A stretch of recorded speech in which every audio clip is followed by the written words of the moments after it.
नमस्कार सभी दोस्तों का स्वागत है मुकेश महेंद्र एजुकेशन चैनल पर। और मैं आपका दोस्त महेंद्र सिंह आप सभी का स्वागत करता हूं। दोस्तों देखिएगा, ये जो पेपर है कक्षा 12 हिंदी अनिवार्य का, ये मोस्ट इम्पोर्टेंट पेपर है। ठीक है, जहां कहीं भी एनसीईआरटी सिलेबस लागू है सभी के लिए वेरी वेरी इंपॉर्टेंट पेपर रहने वाला है दोस्तों। इसको आपको अच्छे से याद करना है। ठीक है, और कल जो है वो 2 मार्च को एएमपी का एग्ज़ाम है दोस्तों। ठीक है, तो इस पेपर को आपको अच्छे से याद करना है दोस्तों। इसमें जो इंपॉर्टेंट क्वेश्चन दिए गए हैं इनमें से आपके पेपर में भी जरूर मिलेंगे दोस्तों। ठीक है, अभी हम देखेंगे दोस्तों, ये पेपर मोस्ट इंपॉर्टेंट है, इसको आपको अच्छे से याद करना है। ठीक है, अब देखिएगा यहाँ पर जो प्रमुख क्वेश्चन दिए गए हैं।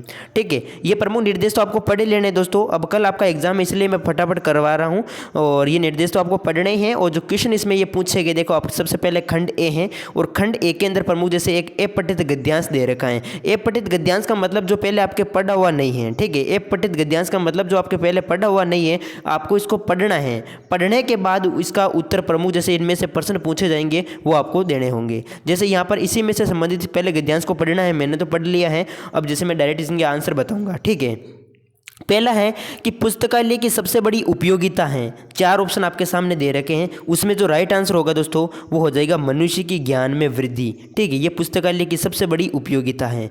चलो नेक्स्ट देखते हैं। दूसरा पॉइंट आपके सामने दे रखा है कि मनुष्य के लिए पुस्तकालय का योगदान नहीं है।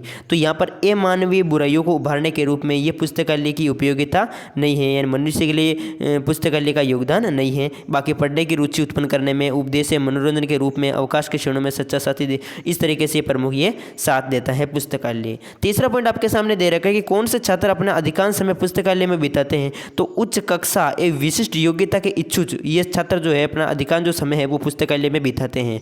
अगला दे रखा है कि पुस्तकालय शब्द जो है इसमें प्रयुक्त संधि कौन सी, संधि का नाम बताओ। तो यहाँ पर आप देखेंगे दोस्तों पुस्तकालय, देखो पुस्तकालय इस तरीके से है ना, पुस्तकालय।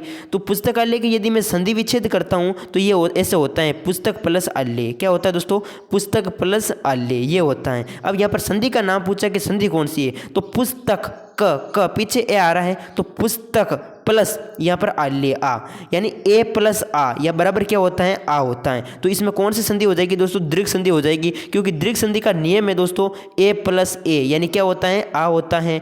ए प्लस आ बराबर क्या होता है, आ होता है। ठीक है, आ प्लस ए बराबर क्या होता है, आ, यानी दीर्घ संधि का यह नियम है, आपको याद करना होगा। तो दीर्घ संधि हो जाएगी इसमें। चलो नेक्स्ट क्वेश्चन, उपयुक्त गद्यांश का प्रमुख शीर्षक बताओ। तो इस गद्यांश का जो प्रमुख शीर्षक है दोस्तों वो है पुस्तकालय का महत्व के बारे में इसमें बताया गया है। चौथा दे रखा है कि अवकाश के समय हमारा सच्चा साथी कौन है, तो पुस्तकालय हमारा सच्चा साथी है। चलो प्रमुख देखते हैं।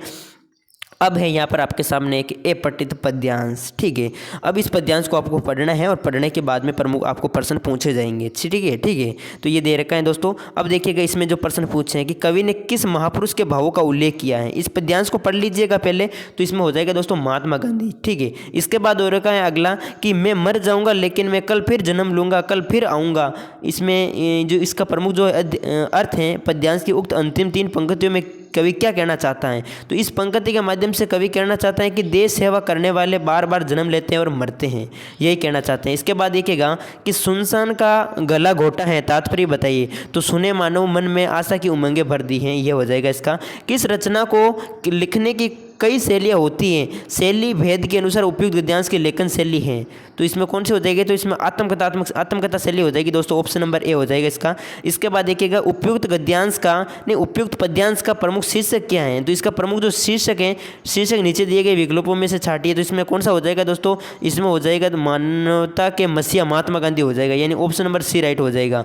अनलंगे शब्द का विपरीतार्थक शब्द कौन सा, तो वो हो जाएगा लंगे। ठीक है, अब यहाँ पर देखते हैं दोस्तों, रिक्त स्थान की पूर्ति कीजिएगा। ऐसे प्रश्न आपको पूछे हैं। तो हिंदी भाषा के परिवार में लगभग कितनी बोलियां होती हैं, खालिस्तान 18 बोलियां होती हैं। इसके बाद अंग्रेजी भाषा की लिपि कौन सी है, अंग्रेजी भाषा की लिपि बताओ। तो रोमन लिपि है अंग्रेजी भाषा की। और आपको पूछा जा सकता है कि हिंदी भाषा की लिपि कौन सी है, तो हिंदी भाषा की जो लिपि है दोस्तों वो देवनागरी लिपि है। ठीक है, मैं फटाफट इसलिए करवा रहा हूँ क्योंकि दोस्तों आपका टाइम नहीं है आपके पास, इसीलिए। ठीक है, इसके बाद देखिएगा कि प्रातःकालीन भ्रमण स्वास्थ्य के लिए उपयोगी है। वाक्य में कौन सी सब शक्ति है, तो इसमें अभिधा सब शक्ति हो जाएगी। ठीक है, इसके बाद दे रखा है कि जहाँ विशेष प्रयोजन से प्रेरित होकर शब्द का प्रयोग लक्षणार्थ में किया जाता है तो वहाँ खालिस्तान लक्षणा मानी जाती है। कौन सी लक्षणा मानी जाती है दोस्तों, बताओ, तो यहाँ पर प्रायोजित लक्षणा मानी जाती है। मायादीप नर पतंग भरमी भरमी ईव पड़ंद, यहाँ पर भरमी भरमी 2 बार आ गए तो इसमें कौन सा अलंकार हो जाएगा, इसमें पुनरुक्ति प्रकाश अलंकार हो जाएगा। ठीक है, पुनरुक्ति प्रकाश अलंकार हो जाएगा। इसके बाद गंगा जल जो है, गंगा जल सा पावन मन है, काव्य पंक्ति में तुलना गंगा जल से की गई है तो इसमें देखिएगा इसमें तुलना की गई है तो ये इसमें हो जाएगा उपमा अलंकार, यानी उपमा दी गई है तो उपमा अलंकार हो जाएगा। ठीक है, अब यहाँ पर प्रमुख देखते हैं, जैसे आपके सामने परिभाषिक शब्दावलियाँ दे रखी हैं, जैसे क्यूरम है, पेक्ट है। ठीक है, तो यहाँ पर क्यूरम का मतलब क्यूरम यानी गणपूर्ति, क्या हो जाएगा दोस्तों, इसका प्रमुख परिभाषिक शब्दावली हो जाएगा गणपूर्ति। और यहाँ पर पेक्ट का मतलब क्या होता है, तो पेक्ट का मतलब आप सभी जानते हैं समझौता, पेक्ट का मतलब क्या होता है, समझौता होता है। ठीक है, और परिसंघ शब्द के लिए परिभाषिक शब्दावली कौन सी है, तो फेडरेशन। ठीक है, वो है परिसंघ शब्दावली। चलो, तो फीचर का प्रारंभ कैसे होता है, तो आप देख सकते हैं प्रमुख क्वेश्चन दोस्तों। ठीक है, कवि बनने के लिए लेखक आनंद यादव ने किसे गुरु बनाया था। ठीक है, ये भी मोस्ट इंपॉर्टेंट क्वेश्चन है। यशोधर बाबू ने किशनदा के, ये आपके देखो बुक में से उठाए गए प्रश्न है। ठीक है, ये भी सभी इंपॉर्टेंट क्वेश्चन को देख के जाना है दोस्तों, एक बार देखना है सच्चे मन से, एक बार देख लीजिएगा आपको याद हो जाएंगे। ठीक है, यशोधर बाबू ने किशनदा के गाँव चले जाने के बाद कौन सी परंपराओं का पालन किया था। डायरी के पन्ने के पाठ के आधार पर इनके प्रकृति का वर्णन कीजिए। ये सब अपनी बुक से है दोस्तों। ठीक है, आपको इनके आंसर जो है बुक में मिल जाएंगे। आप यशोधर बाबू अपने बच्चों तथा पत्नी से क्या चाहते थे। सिंधु घाटी सभ्यता के 2 महानगर कौन कौन से, हड़प्पा मोहनजोदड़ो कर देना है। मोहनजोदड़ो हड़प्पा से प्राप्त नर्तकी की मूर्ति किस राष्ट्रीय संग्रहालय में रखी गई। कवि निराला ने अस्थिर सुख पर दुख की छाया किसको कहा है। जाति प्रथा को श्रम विभाजन का एक ही रूप न मानने के पीछे आडंबर के क्या तर्क हैं, तो ये देख सकते हैं। ये आपके सामने आ गया है दोस्तों खंड बे, और खंड बे में ये प्रमुख आपको क्वेश्चन नजर आ रहे हैं दोस्तों। 4 से 10 तक इनका उत्तर जो है वो आपको 40 शब्दों में देना है, और ये 4-2 नंबर वाले क्वेश्चन हैं। ठीक है, आप देख सकते हैं। इसके बाद ये खंड से स्टार्ट हो गया है, और खंड से में देखो 11वां क्वेश्चन दे रखा, 3 नंबर का है, 60 से 80 शब्दों में देना है। इसके अथवा मेन ये देख सकते हैं 12वां 13वां क्वेश्चन, ये 14वां क्वेश्चन, और ये आपके सामने 15वां क्वेश्चन आप देख सकते हैं। ठीक है, इसके बाद अथवा में भी दे रखा है, और ये 16वां क्वेश्चन आपके सामने आ गया दोस्तों। एक गद्यांश दे रखा है, गद्यांश का आपका हिंदी अनुवाद लिखना है। ठीक है, अथवा में भी दे रखा है ये, और ये 17वां क्वेश्चन है, 17वां क्वेश्चन जिसमें आपको विज्ञप्ति तैयार करनी है, और इसके अथवा में दे रखा है निविदा तैयार करनी है, और ये प्रमुख आपको निबंध लिखना है दोस्तों। 4 आपके सामने निबंध हैं, इनमें से किसी एक पर आपको लिखना है। ठीक है, या तो राष्ट्र के प्रति हमारा दायित्व, ठीक है, या देखो दोस्तों निबंध जो है मैंने करवा दिया दोस्तों, या तो स्वच्छता पर आ सकता है या पर्यावरण प्रदूषण पर भी आ सकता है। ठीक है, इसके अलावा राष्ट्र के प्रति हमारा दायित्व, ये भी इनमें से देखो राष्ट्र के प्रति हमारा दायित्व, ये इंपॉर्टेंट है।